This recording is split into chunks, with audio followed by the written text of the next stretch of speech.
Olá, espero te encontrar bem nesse dia. Seguiremos nossos estudos bíblicos refletindo hoje sobre 2 Crônicas, capítulo 7. E eu quero que você reflita sobre o seguinte tema: manda fogo, Senhor. Quando a gente começa a ler o primeiro versículo do capítulo 7 de 2 Crônicas, diz assim: tendo Salomão acabado de orar, desceu fogo do céu e consumiu o holocausto e os sacrifícios, e a glória do Senhor encheu o templo. Pensa bem, que cena impressionante, né? Essa cena vai mostrar a aceitação de Deus daquele lugar como o seu lugar de habitação. Então vai começar ali com aquela longa oração de dedicação que Salomão fez, que incluiu súplicas por perdão dos pecados, pedidos de bênção, e a resposta de Deus ela vem de forma rápida. O fogo do céu desce e consome o holocausto e os sacrifícios oferecidos. Então esse fogo celestial não apenas vai validar o culto ali realizado, mas simboliza também a purificação e aceitação de Deus dos sacrifícios. Mas o que é de mais precioso nessa passagem é que a glória do Senhor enche o templo.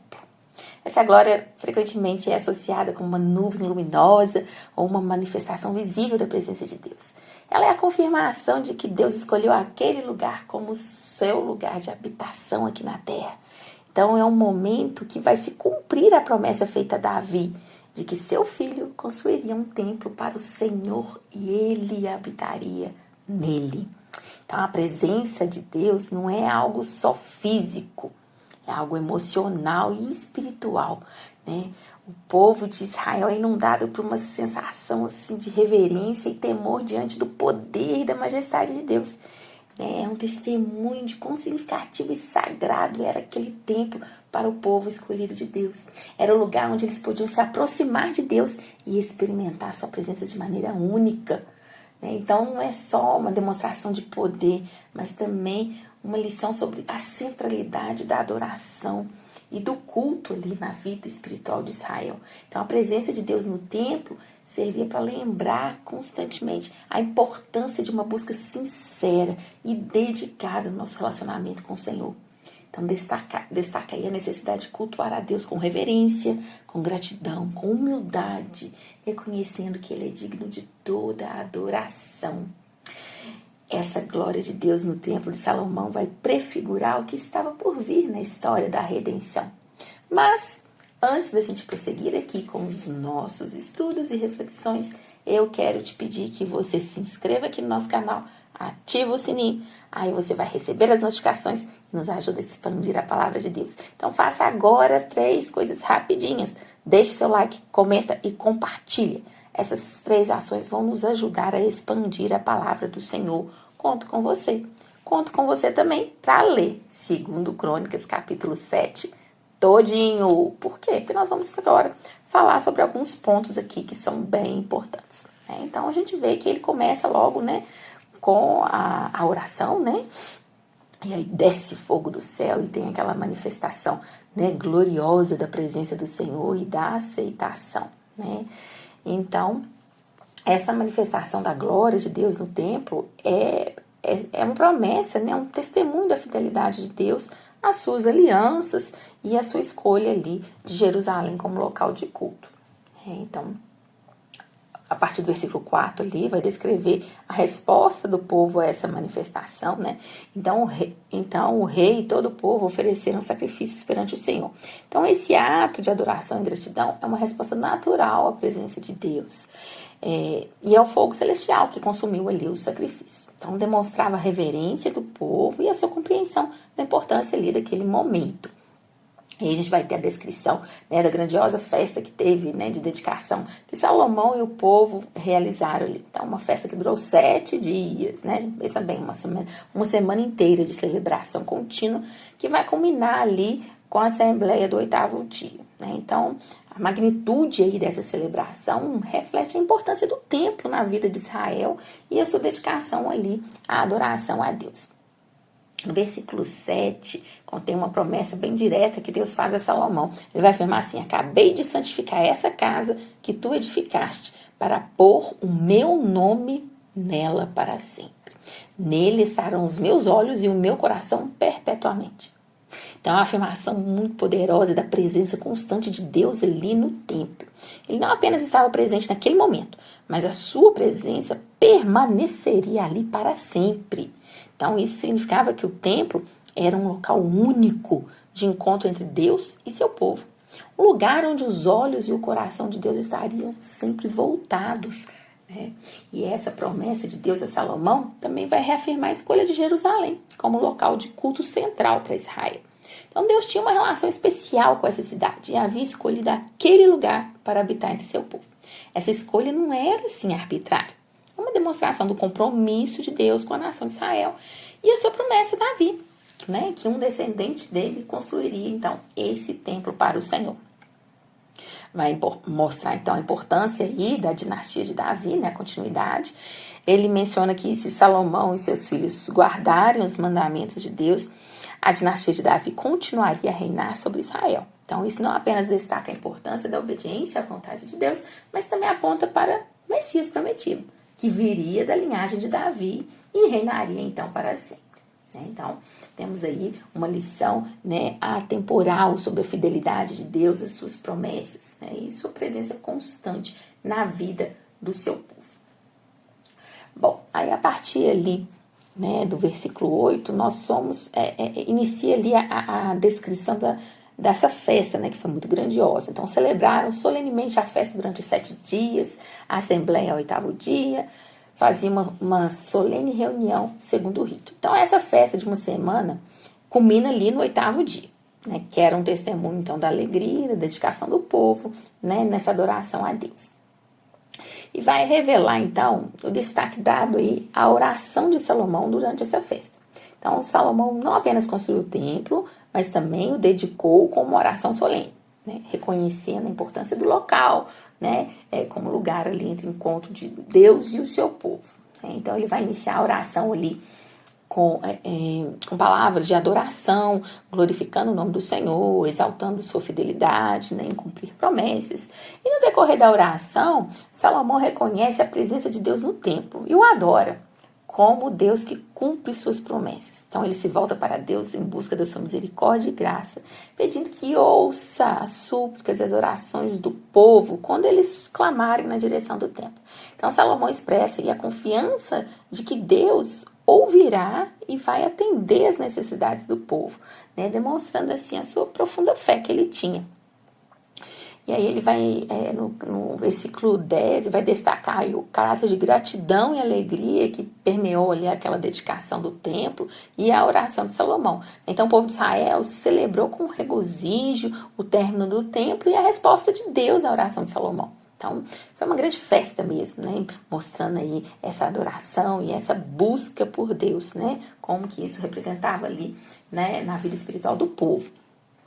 A oração de Salomão, ela vai ser um exemplo, de humildade, de dependência de Deus, mesmo em momentos, assim, de triunfo, de sucesso. Então, ele também nos lembra que a adoração a Deus não deve ser algo formal, mas uma expressão sincera do coração, onde sempre reconhecemos a soberania do Senhor e buscamos a sua presença constante em nossas vidas. Então, a alegria da adoração é um elemento essencial na vida espiritual. Quando buscamos a Deus com corações agradecidos e jubilosos, experimentamos a plenitude da sua presença e a alegria da sua graça. Então, essa passagem também nos aponta ali a importância da oração na nossa relação com Deus.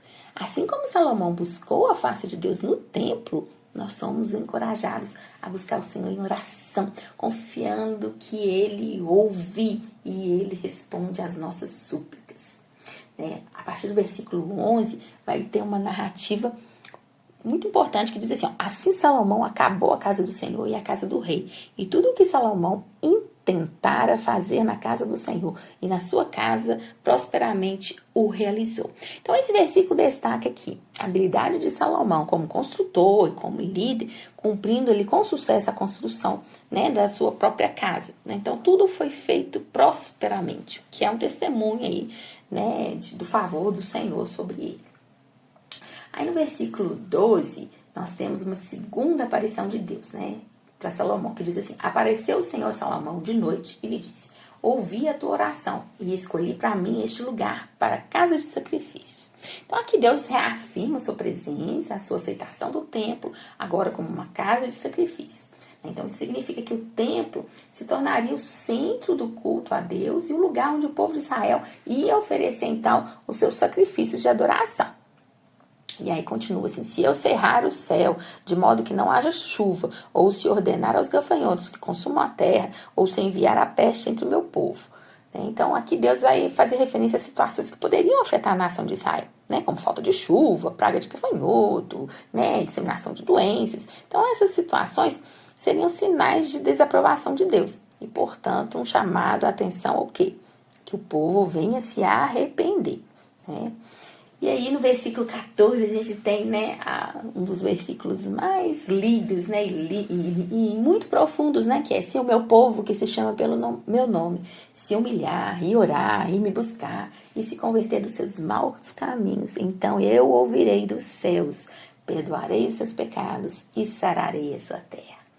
Então essa promessa de Deus é uma declaração da sua misericórdia e a sua disposição de perdoar e restaurar seu povo, desde que eles se arrependam sinceramente e voltem então a buscá-lo.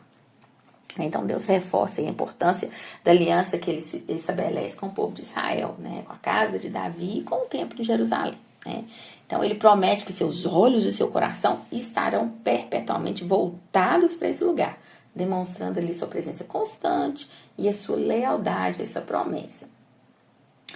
Deus vai advertir Salomão sobre as consequências da desobediência, Então, se vós vos desviardes e deixastes os meus estatutos e os meus mandamentos que vos tenho proposto, e fordes e servis outros deuses, e vos inclinardes perante eles, desarrancar-vos-ei da terra que vos dei. Então, aí, o aviso, destacando a importância da fidelidade a Deus e a sua palavra, porque tem as consequências, também da apostasia.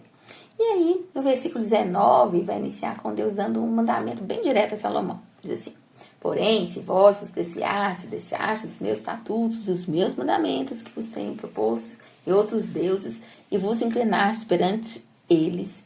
Então, vai lembrar primeiro da aliança estabelecida entre Deus e Israel, que incluía a obediência aos mandamentos, e a adoração exclusiva a ele. Então, Deus está enfatizando aqui, se desobedecer, tem consequências, as consequências são sérias.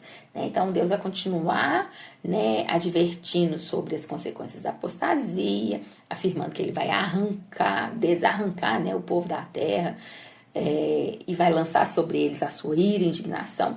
Então, essas palavras aí vão ressaltar a seriedade da desobediência e a justiça de Deus em lidar com o pecado. No versículo 21, a gente tem assim: e esta casa que se tornou um motivo de admiração, quem passar por ela se espantará e assobiará e dirá: por que fez o Senhor assim essa terra e essa casa? Então Deus está indicando aqui que a destruição do templo e o exílio do povo seriam tão impressionantes que as pessoas ficariam perplexas, e questionariam o motivo de tal punição. Então essa reação despertaria a consciência do povo para o seu pecado e os levaria então aí ao arrependimento. Então Deus explica a razão dessa punição e da restauração que viria do arrependimento. Responder-se-á: porque deixaram o Senhor, teu Deus de seus pais, que os tirou da terra do Egito e se lançaram após outros deuses e os adoraram e os serviram, por isso trouxe sobre eles todos esses males. Então aqui a causa da punição é clara: a idolatria, a infidelidade do povo em abandonar o Senhor, para seguir outros deuses. No entanto, Deus também aponta o caminho para a restauração, que vai envolver o retorno à adoração exclusiva a Ele e o arrependimento sincero. Então, nós temos aqui todo o tempo esse chamado aí profundo ao arrependimento e à obediência. Quando a gente pega 2 Crônicas 7 e tenta trazer, então, para os nossos dias, o que nós vamos pensar? Então, é um relato ali, da manifestação da glória de Deus, da oração fervorosa do rei Salomão, e das promessas de perdão e restauração. E nesse texto nós somos lembrados então da grandiosidade da presença do Senhor no templo. Quando o fogo celestial desceu e a glória do Senhor encheu aquele lugar, nós vamos ter assim, um vislumbre do que é a majestade de Deus, né? Essa presença aí gloriosa que vai apontar aí para o maior evento da humanidade, né? Que é a encarnação de Jesus Cristo. Então, assim como o templo era local de encontro com Deus e o seu povo, né? Jesus Cristo é o nosso templo, o lugar onde Deus e a humanidade se encontram de maneira perfeita. Então, ele é a manifestação da glória de Deus, a encarnação da divindade.